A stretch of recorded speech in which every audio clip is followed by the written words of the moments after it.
எனில் நான் செய்கிறது எனக்கே சம்மதி இல்லை. 15வது வசனத்தில் வாசிக்கிறோம். எப்படி அப்படின்னு சொன்னால், நான் செய்கிறது எனக்கே சம்மதம் இல்லை, நான் செய்கிறது எனக்கே கஷ்டமாக தான் இருக்குது, நான் பண்ணுறதெல்லாம் எனக்கே கொஞ்சம் கஷ்டமாக தான் தோணுது, எனக்கு என்னன்னு புரியல, ஆனால் நான் விரும்புகிறதை செய்யாமல் நான் வெறுக்கிறதையே செய்கிறேன்.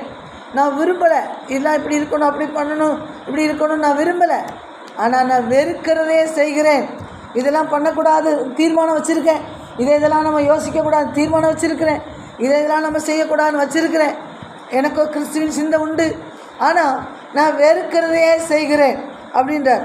இப்படி நான் விரும்பாததை செய்கிறவனாக இருக்க நியாயப்பிரமாணம் நல்லதென்று ஒத்துக்கொள்கிறேனே.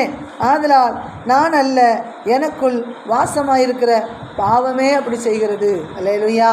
அப்படியானா நம்ம ஒவ்வொருவருக்குள்ளும் என்ன இருக்குது அப்படின்னா, பாவம் இருக்குது அப்படின்னா, அந்த பாவத்திலிருந்து சாபத்திலிருந்து மீண்டு வெளியே வருவதற்கு தேவனாகிய கர்த்தர் நமக்கு கிரயம் செலுத்தியிருக்கிறார். அல்லேலூயா. கிரயம் செலுத்தியிருக்கிறார். அவர் கிரயம் செலுத்தி அவர் முழு ரத்தத்தையும் சிந்தி நம்மை மீட்டெடுத்திருக்கிறார். அப்படியானால் அவருக்கு நாம் உண்மையாகவும் நீதியாகவும் வாழும்போது அவர் நீதியின்படி நம்மை எழுப்புவார். ஆமென். அப்போ நம்ம இதெல்லாம் அந்த தீர்மானம்லாம் கரெக்டு தான். வாக்கு தத்தமெல்லாம் ஆண்டவர் நல்லது தந்திருக்கிறார். இந்த வாக்கு தத்தமெல்லாம் எனக்கு ஆசீர்வாதம் தான். ஆனால் அந்த வாக்கு தத்தத்தை நான் சுதந்திரிக்கணும்னா நீதி காணப்பட வேண்டும், நீதியில் நடக்கணும்.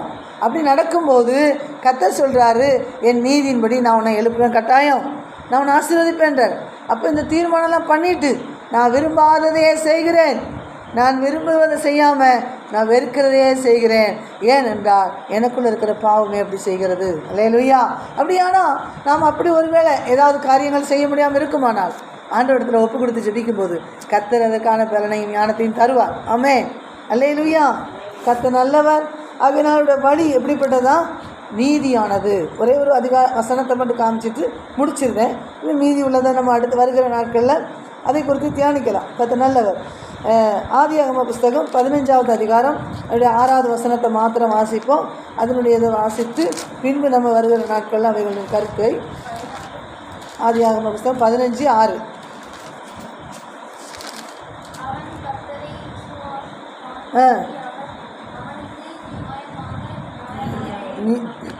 அவன் கர்த்தரை விசுவாசித்தான், அதை அவர் அவனுக்கு நீதியாக எண்ணினார்.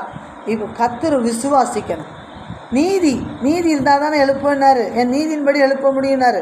அப்போ கர்த்தரை விசுவாசித்தானா, அது அவருக்கு நீதியாக எண்ணிட்டார். ஆண்டவர் மேலே ஒரு அன்பு வந்துச்சான், நம்பிக்கை வந்துதான், விசுவாசம் வந்துதான், ஆண்டவர் அதை நீதியாக எண்ணிட்டார்.